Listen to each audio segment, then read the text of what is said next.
तो hello students, today we discuss class 12 chapter 1 NCERT question number 15।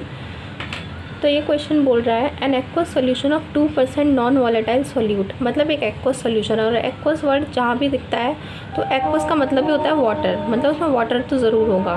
तो एक चीज़ तो ये हो गई हमारी, 2% कोई सॉल्यूट हो गया, ठीक है, प्लस बाकी का बचा कितना 98%, क्योंकि टोटल सॉल्यूशन हमारा 100% होता है, तो 98% हो गया वाटर। इन दोनों का क्या है, एक सॉल्यूशन है, ठीक है, जिसमें 2% सॉल्यूट है, 98% सॉल्वेंट मतलब वाटर है। तो ये जो प्रेशर है वो एक्सर्ट कर रहा है कितना, मतलब ये सॉल्यूशन का प्रेशर दिया गया है 1.004 बार, ठीक है। सॉल्वेंट के बॉइलिंग पॉइंट में, मतलब जब वाटर का बॉइलिंग पॉइंट आएगा तभी ये बॉयल होना स्टार्ट करेगा, तभी तो वेपर बनेंगे, तभी तो वेपर प्रेशर बनेगा, ठीक है। तो ये हो गया। अब ये पूछ रहा है मोलर मास बताना है सॉल्यूट का। जब भी इस तरीके के क्वेश्चन आते हैं जहाँ सॉल्यूट का मोलर मास पूछा जाता है तो हमेशा याद रखना है, एक ही फॉर्मूला लगेगा, relative lowering in vapour pressure, ठीक है। वेपर जैसी कुछ चीज़ दी जा रही है, कुछ सॉल्यूशन दिया जा रहा है, और अगर सॉल्यूट का मोलर मास या फिर किसी का भी मास पूछा जा रहा है तो हमेशा हमें relative lowering in vapour pressure ही लगाना है।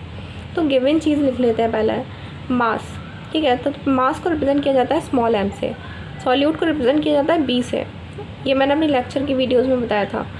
तो ये कितना है 2 ग्राम, क्योंकि परसेंटेज को हम ग्राम कंसिडर कर लेते हैं। वाटर का मास दिया गया है, मास को रिप्रेजेंट किया जाता है स्मॉल m से। वाटर क्या है, सॉल्वेंट, सॉल्वेंट को रिप्रेजेंट किया जाता है a से, तो m ए गिवन है हमारा 98 ग्राम। और कुछ गिवन है क्या, प्रेशर किसका, सॉल्यूशन का, तो सॉल्यूशन का प्रेशर P से रिप्रेजेंट करूँगी मैं, तो ये गिवन है 1.004 बार, ठीक है।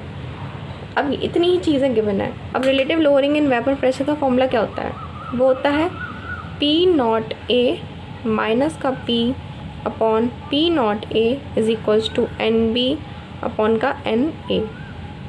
तो P0A क्या होगा, नॉट जहाँ भी लग जाता है वो चीज़ हो जाती है प्योर। अगर नॉट लगा हुआ है समझ लो प्योर। A का मतलब क्या होता है, सॉल्वेंट, ठीक है, इतना याद कर लीजिए। A का मतलब होता है सॉल्वेंट और B का मतलब होता है सॉल्यूट, ठीक है। तो ये मतलब प्योर सॉल्वेंट का वेपर प्रेशर है, प्योर सॉल्वेंट का वेपर प्रेशर।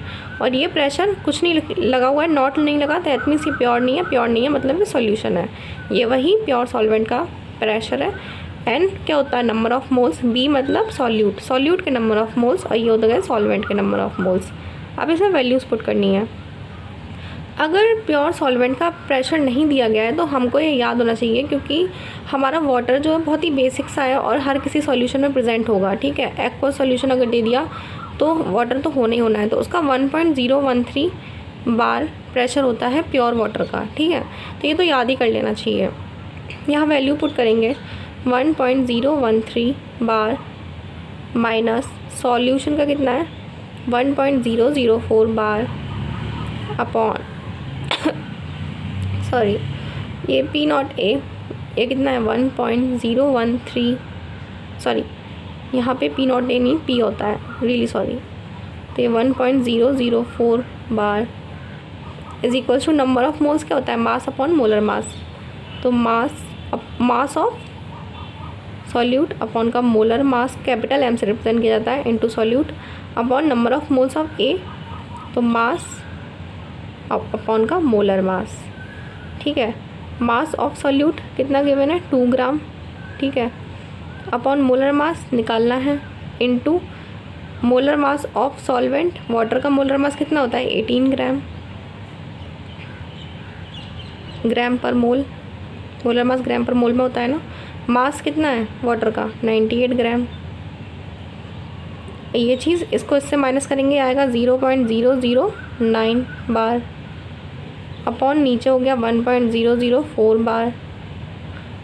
MB को यहाँ रखेंगे, इन सब चीज़ों को इधर लेके जाएंगे तो ये हो जाएगा 2 × 18 अपॉन 98, ये इधर जाएगा तो 1.004 अपॉन ये नीचे आ जाएगा 0.009। अब इसको सॉल्व कर लेंगे, तो इस पूरी वैल्यू को जब मैंने सॉल्व किया तो मुझको मिला 40.97 ग्राम पर मोल। अप्रॉक्स लिखेंगे तो 40.9 को हम 41 लिख सकते हैं, तो 41 ग्राम पर मोल हमारा आ गया molar mass of solute. I hope आपको क्वेश्चन समझ में आया हो। अगर आया है तो प्लीज़ मेरे चैनल को लाइक एंड सब्सक्राइब कर दीजिएगा।